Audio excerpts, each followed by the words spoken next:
Hey guys, I am IzDaisho and I am here playing some Magic, and today I'm going to be playing with the deck Pack Instinct. And this is a fun deck. I haven't played with it all too much, but from what I've seen it looks like it's going to be really fun to play. And I don't know, it's one of those decks that's really hard to build because there's so many good cards in it. You can't really go wrong with any of them. Do I love this hand? No, but it's definitely alright. I'll keep it. The fact that I only have 2 lands is fine because I have the Nature's Lore. But I do hope I draw a land on my first draw, or my second draw. And I hope this isn't really that laggy. Probably will be, though. Anyway, Lightning Greaves is a really good card. Equipped creature has Shroud and Haste. Nature's Lore gets to me a forest. Bad news for me that he played Ace turn 1. Primordial Hydra, you can just read it here. I'm not really going to read the whole thing out loud because it's kind of long. Leatherback Baloth is just a 4/5, so that's going to be amazing for me. Fangren Firstborn is really good whenever it attacks. Each attacking creature gets a +1/+1 counter. And then there's Primal Crux, who is a 6-cost dude who just gets gigantic. So that's pretty good. Now I'm going to play Nature's Lore. And so my opponent's playing Peacekeepers, so hopefully I can do well against Peacekeepers. But anyway, the reason why I wanted to draw a land on my first draw was because now I have less of a chance of drawing land because I thinned one out of my deck already. So if I had drawn one on the first turn, then I actually had more of a chance, so then it's reasonable. But anyway, I would just normally just play the Lightning Greaves first, but I don't really have a turn. I don't want to take another 2. Well, taking another 2 isn't terrible for me. And if I do that, then I can play the Nature's Lore. So the reason why I'm doing this is because not only do I have way more mana efficiency, I do ramp, and this way my opponent can't Journey to Nowhere or O-Ring my Leatherback Baloth, and I'm basically going to have something down that he can't deal with pretty much for the rest of the game, so that's good for me. And I'm pretty much, like, since he doesn't have any, what was I trying to say? Since he doesn't have any, like, instant speed removal, I can just move my use this thing for haste on my turn and Shroud at the end of my turn, and since it's a 0 equip cost, then that's kind of ridiculous. Timbermaw Larva is really good, but I think I would rather play Leatherback Baloth before Timbermaw Larva. So if I just play my Primordial Hydra, he's gonna start getting gigantic, but I think that I just need to have the presence on the board right now. And just being the 4/5 this turn to wall off his attacks, I think is a little better for me. Since I have this Baloth right now, I'm not going to attack with him because I just want to hold him off, because I know that in the long game I have this one. I have Primordial Hydra. That's pretty much all you need to just win the game. Especially if I just give it Shroud, then the game ends in like 4 turns. So I just need to basically hold on until then. Fiend Hunter, you're bad. Well, I mean, he doesn't have to use the ability, but he probably meant this is why I have Lightning Greaves. Just in case he plays Fiend Hunter, Journey to Nowhere, or Oblivion Ring. That's the sole reason why I did that. I explained it to you before he did it, and then he did it, and it was kind of stupid. I don't know why he played that card. So I don't know if next turn I just beat in for 10. Or, oh my god, he attacked me. That is amazing. Alright, so I think that pretty much made my decision. I'm going to attack him next turn. I think. Well, I do have... Okay, so I have 5 mana now. So I could just make my Hydra gigantic. Beat in with my Baloth. Well, actually, I could swing with both of them, because he's going to be a 3/3 this turn. Yeah, I think that'll be the play. And I think I'd rather just keep the Greaves on my Hydra, because then that'll pretty much end the game pretty quickly. I'm still at 13, so I don't have to worry about him playing like Glorious Anthem and me losing. I guess I should probably be worried about something like him playing Geist Iron Monk, but he's only at 3 lands, so that's fine.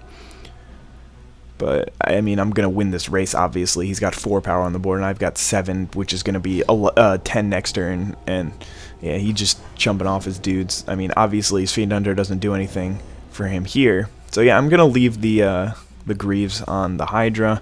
And, again, I can use it for haste next turn, give my Larva or my Firstborn haste. Or my Primal Crux, if I draw a land. He would be rather large. He'd be 6, 7, 8, 9... 10-11 trample. I mean 11-11 trample. Now he would be an 8-8 trample, which is a lot worse, but still pretty decent.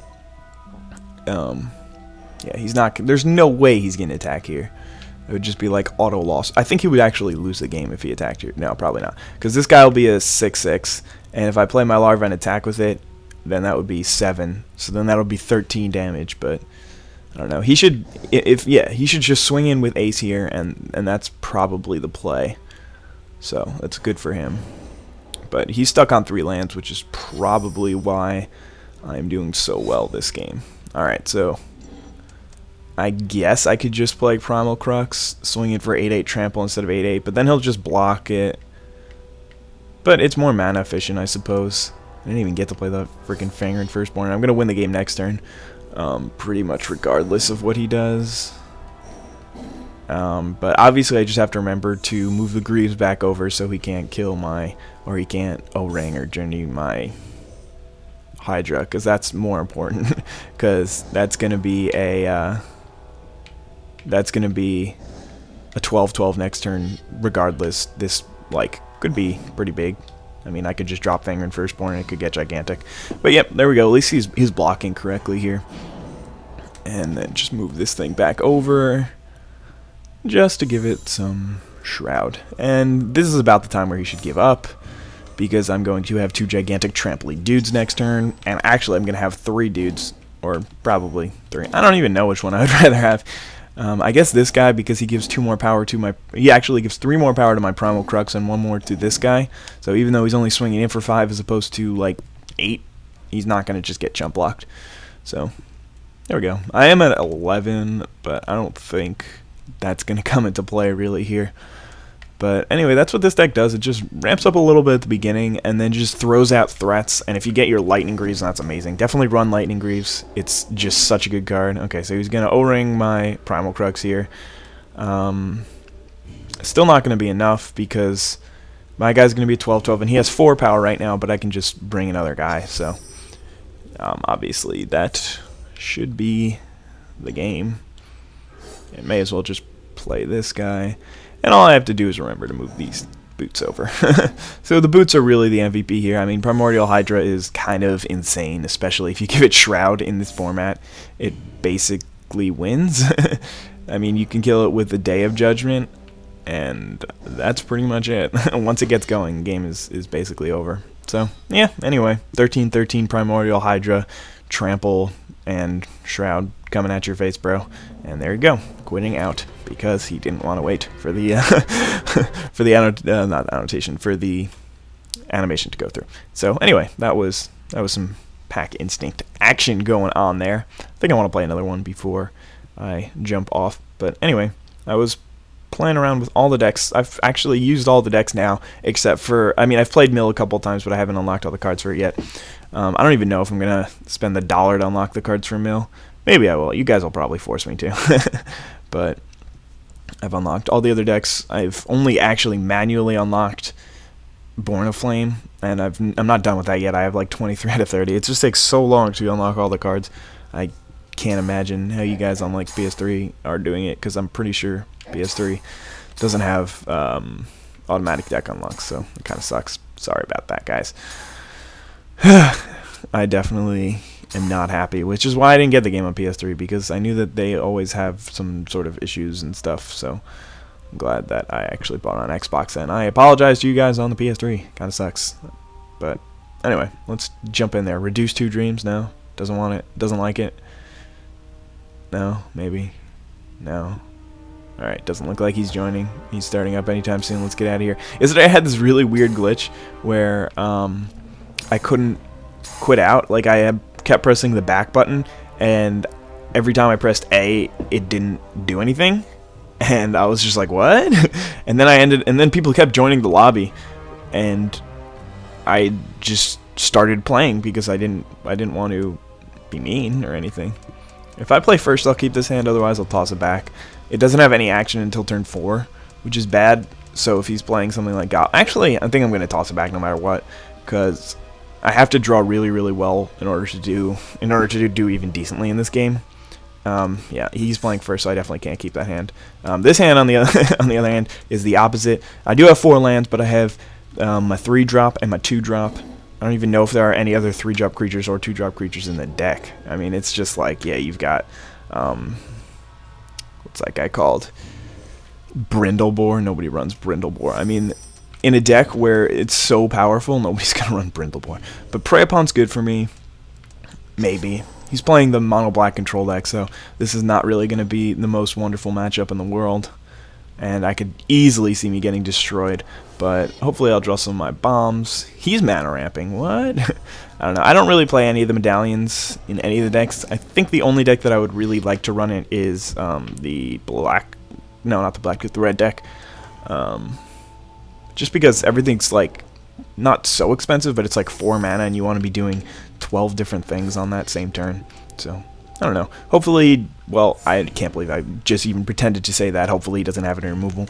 But the thing is, he has 5 cards in hand when he could have 6 cards in hand if he hadn't played this medallion, and one of them might have been a murder or a befoul or something like that, and then he just would have been in a lot better shape. But he might still have a murder. He probably still has a murder, and he's just deciding whether or not he wants to kill a 3/2 trample. For 2, ridiculous, so good.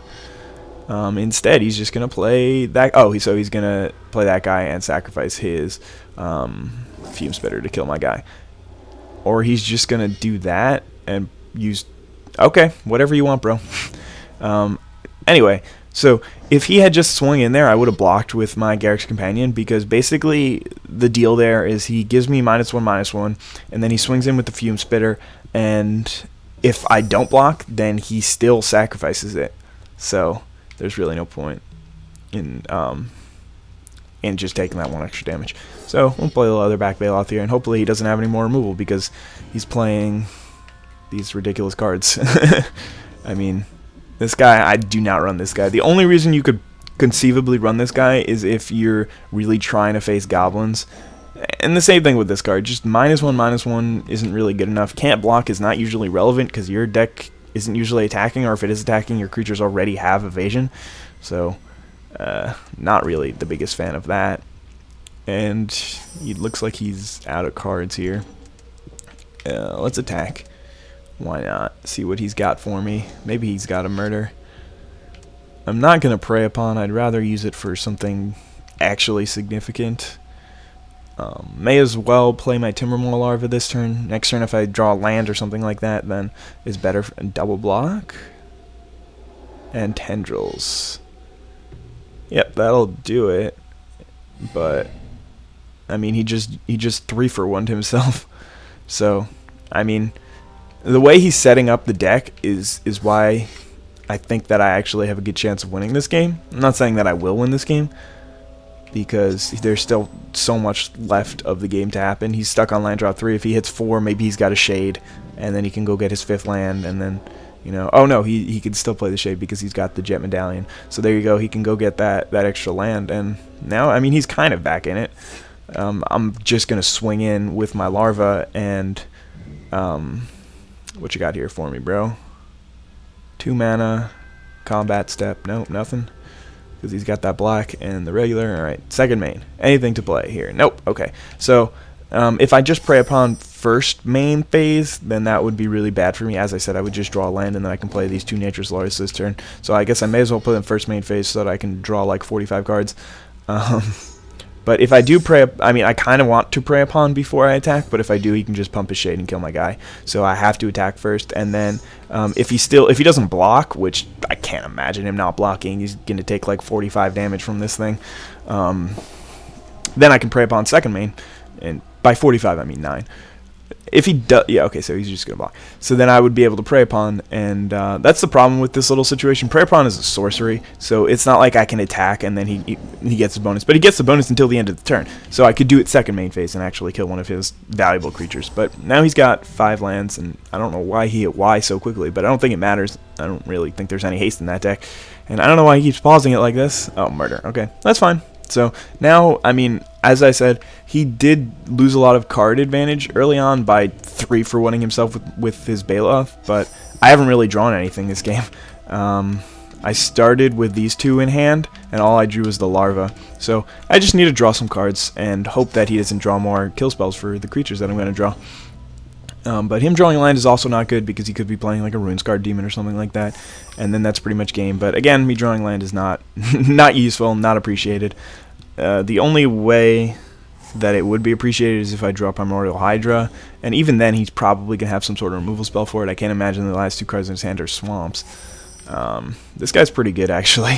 Pretty much the best card I could draw right here. He gets gigantic, and I basically just win the game because he's black. So the only thing that he has in his deck is Infest, which gives all creatures -X for the number. Actually, even that wouldn't work because I have the ability. So never mind. I don't really think there's anything he can do here other than just drop a Grizzlebrand next turn and just race me. Even then I can actually kill him because I can just prey upon his Grizzlebrand. But then he would get 7 cards and maybe he would draw something that could race me quicker. But Warpith Ghoul is not going to do it. Yeah, this should be pretty much game. I mean, I guess he could draw Corrupt, which will get him way ahead in the race. Like, I don't even think there's much of a point in playing the larva here. I think I'd rather just hit him for 16. Yeah. I mean, it's probably worth playing around Infest here. So I'm just gonna pump him once. Wait, yeah, and then I'll take him down 15, and then I can just win the game, take him down to 0 next turn. So he's only got 6 lands, so I guess it was either playing around Infest or playing around Corrupt, so that's not really good, because Infest is the card that gives -X. Vampire Nighthawk is not good enough. If you've got anything else, then maybe, but I guess it was probably better to play around Corrupt, because 3 plus 6 from Corrupt, or 7 if he had played a land, would take me down to 8, and then he still wouldn't be able to win. But alas, the only way I can... No, I can't lose this game. I don't think. Alright, so let that ability resolve, and then he's an 8/8, and then he just becomes super gigantically huge, and that was really the best card in my deck that can draw, and that's why you run this card, because it's a free win versus the black deck, which I guess this deck will probably struggle against, because the fact that you're playing bigger spells and then they can just kill them with their kill spells is good.